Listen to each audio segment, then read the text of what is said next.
आज देवास विधानसभा की विकास यात्रा 5 तारीख से 25 तारीख तक जो चलने वाली है, उस विकास यात्रा के शुभारंभ अवसर पर आज समस्त पत्रकार बंधुओं को भारतीय जनता पार्टी जिला कार्यालय पर हमारे क्षेत्रीय विधायक श्रीमंत राजमाता जी के नेतृत्व में जो विकास यात्रा निकलने वाली है, उसके संबंध में आप लोगों से रूबरू होने के लिए आज हम सब लोग उपस्थित हुए हैं।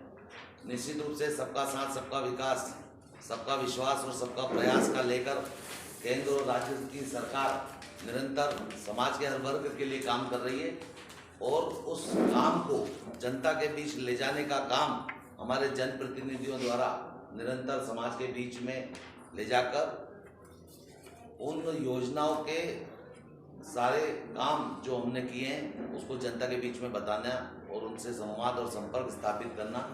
और कुल मिला के अगर मैं कहूँ तो 2023 के चुनाव की बिगुल देवास जिले में हमने 5 विधानसभाओं में फूंक दिया है और इस विकास यात्रा के माध्यम से हम सारा जनता के बीच में जाने वाले हैं। श्रीमंत जनता पार्टी की विकास यात्रा पूरे प्रदेश में आज से चालू है।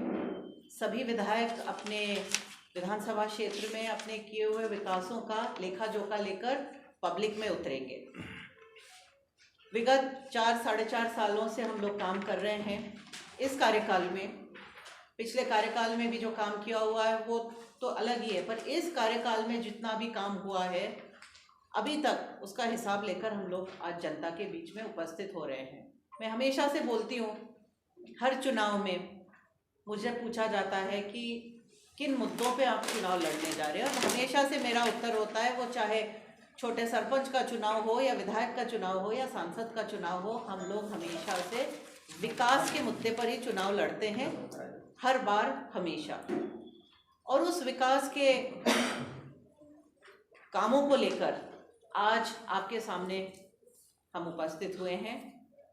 4 बजे से अभी हमारी विकास यात्रा का पहला चरण शुरू होने वाला है। हम लोग बिलावली मंदिर में दर्शन करके वहाँ से अपना विकास यात्रा शुरू करेंगे। हर दिन, प्रतिदिन 3 वार्डों में हमारी ये विकास की यात्रा जाएगी। 3 दिन आइए जी, कुर्सी एक सामने दे। तो केवल एक शब्द मेरे ध्यान में आता है, वो है चौमुखी विकास। एक भी ऐसा क्षेत्र हमने नहीं छोड़ा है जहाँ पे हमने विकास को अछूता रखा है, दूर रखा है। हर क्षेत्र में हमने बराबरी से विकास करने की कोशिश की है और इसी का रिजल्ट है कि आज मेरे हाथ में कम से कम 12 से 14 पन्ने भरे हुए हैं लिस्ट के, जिन चीज़ों का हमने काम किया है, छोटे से लेके बड़े तक। और छोटे तो इनमें इंक्लूडेड ही नहीं है। अब हम जब हर वार्ड में जाएंगे तो ये जो पत्रक आपको दिए हैं, हम ये पत्रक बांटेंगे। इन पत्रक में अंदर दोनों पेज पे देवास में सर्वांगी विकास जो हुआ है वो छपा है और आखिरी पेज पे आप देखेंगे तो हर वार्ड का स्थानीय विकास क्या हुआ है, छोटे छोटे काम जो उस वार्ड में हुए हैं उनको हमने चिन्हित करके आखिरी पेज पे हमने लिखा हुआ है। जमाने में पानी के लिए तरसता था, आप सभी लोगों को मालूम है देवास में पानी की समस्या किस हद तक थी। अगर उस समस्या का निराकरण हुआ है तो माननीय शिवराज सिंह जी के नेतृत्व में स्वर्गीय महाराज पीने के पानी की समस्या का निराकरण किया है। पहले फेज में 98 करोड़ रुपए, उसमें 6 टंकियां बनी, पाइपलाइन बिछे।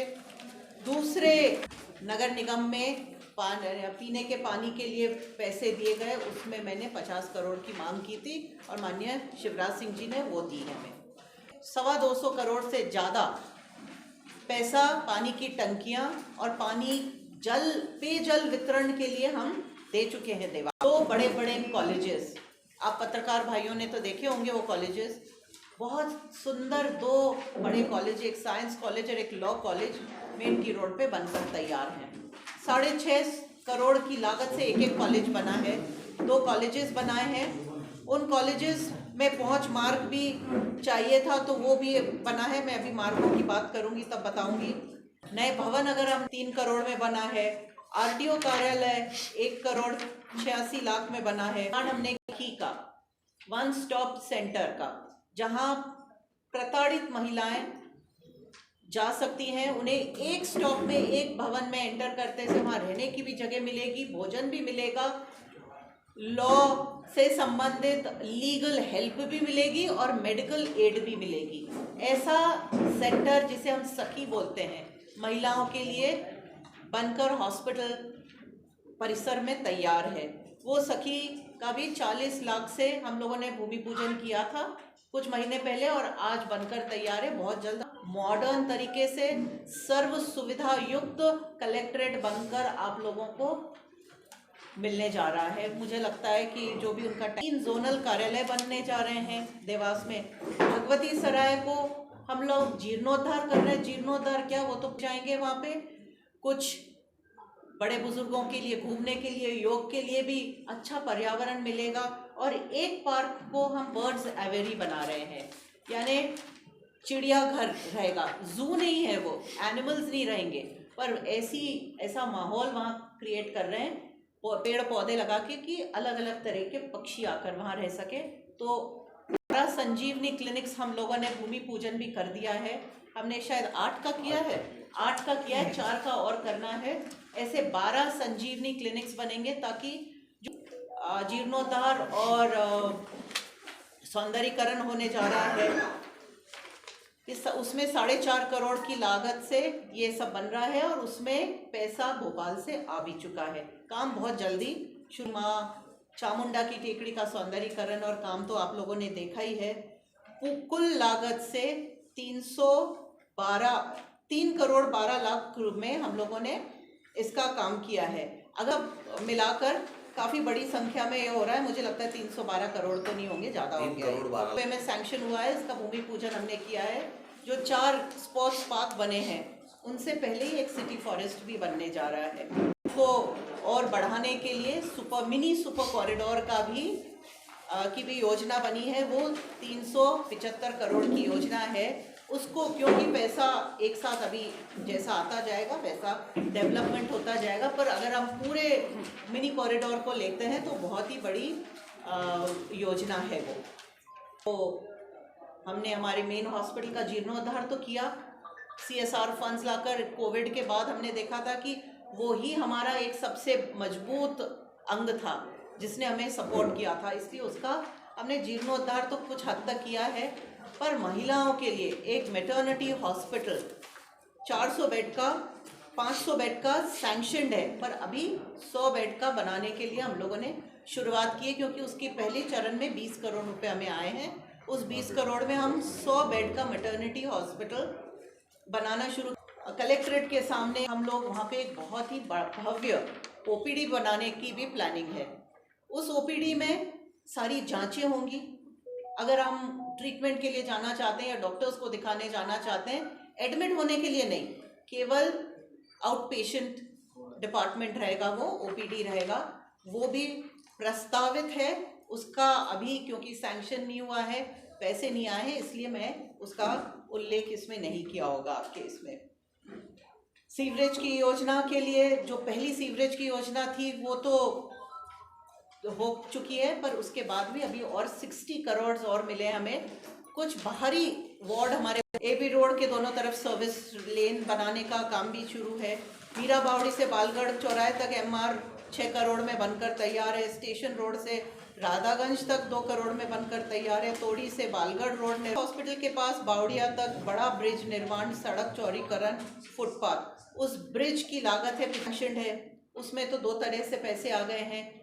कुछ कम पड़ रहे थे, यहाँ से नहीं मिल पा रहे थे, तो मैंने माननीय मुख्यमंत्री जी से 6 करोड़ मांग कर ले आई थी, तो वो भी मिल गए हैं, इधर से भी आ गए हैं। तो हमारी कोशिश रहेगी कि दोनों मत आ गए हैं तो बेहतर तरीके का एक बहुत ही उच्च कोटि का बस स्टैंड बनकर बाईपास पर आप लोगों को हम दे सकें।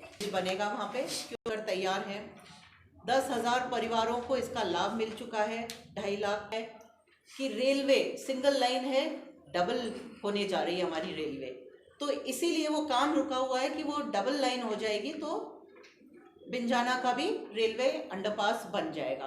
तो है, ये तो छोटी छोटी बातें हैं। एक बहुत बड़ी दयाल रसोई योजना, ये 3 जगह चल रही है, बहुत सुचारू रूप से चल रही है। उसमें 10 रुपये पर व्यक्ति को भरपेट भोजन मिलता है। 1,96,00,000 यानी 4 करोड़ की मिली है। भानोली से निकलंग मेरे ग्रामीण को जोड़ने के लिए ये भी एक बहुत ही महत्वपूर्ण स्थल पे 3.5 करोड़ का, और गोड़खेड़ी पर बैराज डैम्स मिले। इससे मेरे पूरे ग्रामीण में वाटर लेवल भी बढ़ेगा और सिंचाई के लिए पानी एक्स्ट्रा मिला करेगा। तो ये 3.5 करोड़ के 2 डैम मुझे इस साल में मिले हैं, के लिए हम लोगों ने काम किया है, से बना है। वहाँ से शुरुआत हुई है हमारे देवास के विकास की।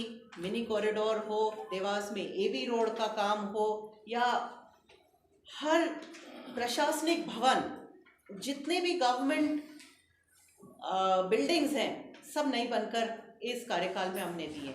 एक भी आप नहीं गिनवा सकते कि कौन सा बचा है। जी, उसके बारे में बताएं।